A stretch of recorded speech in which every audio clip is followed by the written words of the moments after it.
Événement du 9 septembre 2021 à l'aéroport Aimé Césaire du Lamentin, Martinique. Démenti et mise au point. Côté nouvelle Martinique, côté nouvelle Martinique, Martiniquaises, Martiniquiers,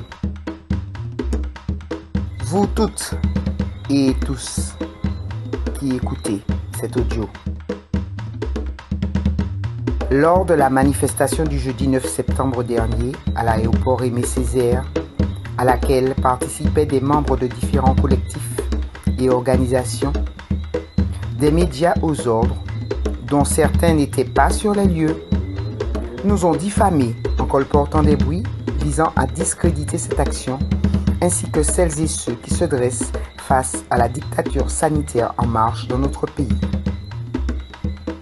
Nous avons été attaqués par des gens de tous bords, dont certains qui ont eu eux aussi à dénoncer la propagande médiatique lors de leurs combats syndicaux ou politiques. Se basant sur les ragots de cette presse indigne, ils ont tenté, à l'instar du gouvernement français et de ses suppôts locaux, de discréditer les manifestants et le mouvement de résistance à l'oppression. Certains pêchent sans doute encore par naïveté, par aveuglement, par aliénation ou par peur, mais d'autres qui ont choisi le camp de l'oppresseur mentent et manipulent l'opinion tout à fait délibérément. Ainsi, une fois de plus, réagissant immédiatement à la propagande des médias aux ordres, ces oncles Tom qui nous traitent de xénophobes font de leur mieux pour rassurer leur maître, appelant à couper la jambe des nègres. Que s'est-il vraiment passé lors de cette mobilisation à l'aéroport? Ce jeudi 9 septembre 2021, en tout début d'après-midi, un groupe de manifestants à pied et en voiture s'est engagé sur l'autoroute depuis le pont de la Lézarde en direction de l'aéroport où nous allions nous installer avec du matériel de camping et de plage pour, d'une part, dénoncer les risques liés au flux incessant d'arrivées d'avions en Martinique alors que nous sommes confinés sous prétexte de situation sanitaire catastrophique. D'autre part, réclamer l'adaptation de la gestion aéroportuaire à cette actualité sanitaire.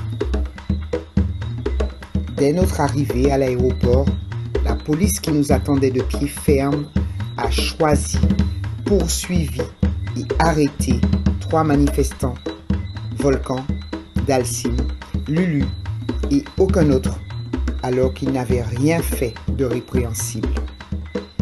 Nous nous sommes quand même posés aux abords des accès passagers pour chanter, informer les passagers, échanger avec eux, ainsi qu'avec des policiers et des personnels de l'aéroport. Concernant l'évacuation sanitaire que certains nous ont accusés d'avoir voulu compromettre, nous n'en étions même pas au courant. De telles accusations mensongères relèvent aussi de la manipulation. S'agissant de l'accueil que nous avons réservé aux soignants arrivés ce soir-là, nous n'étions pas non plus au courant de leur venue. En voyant débarquer cette masse de personnes dont nous pensions que c'étaient des touristes, nous avons spontanément protesté contre cette nouvelle arrivée potentiellement contagieuse. Apprendre un peu plus tard qu'il s'agissait de soignants ne nous a pas rassurés puisque tous vaccinés au dire de leurs autorités et par conséquent particulièrement transmetteurs du virus. Pour rappel, peu avant la première explosion du nombre de malades chez nous, nous comptions 220 000 arrivées sur les 2 îles Guadeloupe et Martinique. De même, après les 120 000 arrivées de juin-juillet, on a constaté une explosion des cas en juillet et un pic de contamination en août. Face à cet acharnement contre les militants, nous avons des questions. Pour rappel, Ces militants, aujourd'hui diabolisés, sont les mêmes qui, au début de cette crise en 2020, s'étaient mobilisés avec d'autres pour stopper l'arrivée massive de croisiéristes et autres voyageurs chez nous. Pourquoi la police a-t-elle choisi et arrêté ces 3 manifestants-là et pas les nombreux autres présents? Pourquoi, depuis, ne sont-ils plus ressortis de la machine infernale? Arrestation, garde à vue prolongée, procès en comparution immédiate, jugement inique ne respectant pas leurs propres lois et incarcération. Pourquoi ceux qui sont si virulents à notre égard aujourd'hui ne le sont-ils pas tout autant concernant les crimes en cours dans notre pays, à savoir la non-organisation de la prise en charge de premier recours qui a nui à tant des nôtres qu'on a laissés chez eux avec du Doliprane. L'interdiction de soigner faite aux médecins de ville et le harcèlement de ceux-ci. La confiscation d'oxygène et de médicaments dont l'efficacité n'est plus approuvée. Le manque de moyens matériels pour soigner ceux qui arrivent à l'hôpital.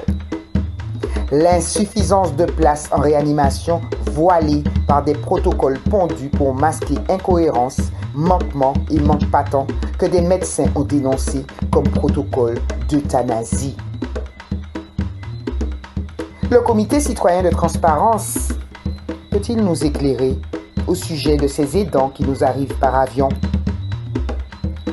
Pourquoi nos compatriotes soignants dont les contrats ont été arrêtés n'ont-ils pas été rappelés en renfort? Pourquoi ceux qui sont en vacances ou en poste en France et qui se sont portés volontaires pour aider ont-ils été refoulés par l'hôpital?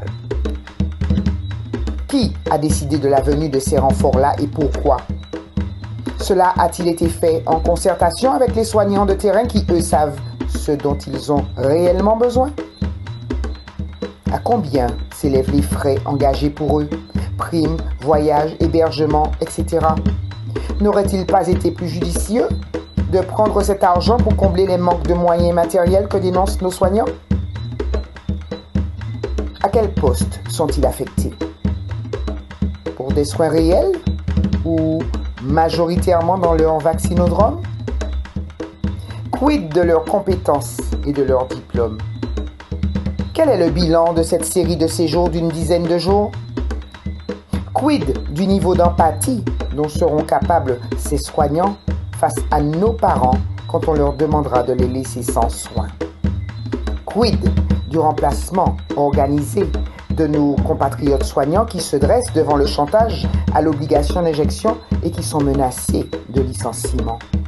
Quid enfin du génocide par substitution organisé par le gouvernement français dans notre pays où notre jeunesse est encouragée à s'expatrier pour cause de chômage pendant que d'autres sont invités à prendre leur place avec démarchage depuis la France, accueil, poste, logement, salaire attractif, etc.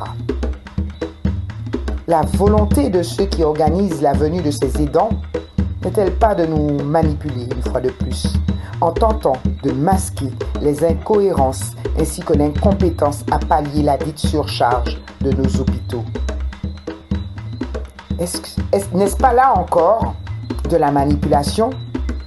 Ces grands sauveurs venus de France, mandatés par ce bon gouvernement qui vient à notre chevet? Depuis quand le gouvernement français, l'ARS, le CHUM et tous leurs acolytes s'intéressent-ils à la santé des Martiniquais? Quid des empoisonnements en tout genre dont nous faisons l'objet et de la destruction délibérée de nos services de soins? En conclusion, nous, militants, qui nous dressons devant cette dictature sanitaire en marche, dénonçons tous ces mensonges, toutes ces manœuvres d'intimidation, de répression, de chantage, de manipulation et de punition dont l'unique but est de casser notre résistance. Quid de notre droit de résistance à l'oppression inscrit dans leur déclaration universelle des droits de l'homme et du citoyen? Conscient de cette guerre génocidaire qui nous est faite et du haut niveau de scélératesse dont fait preuve notre assaillant qui piétine allègrement ses propres textes de loi.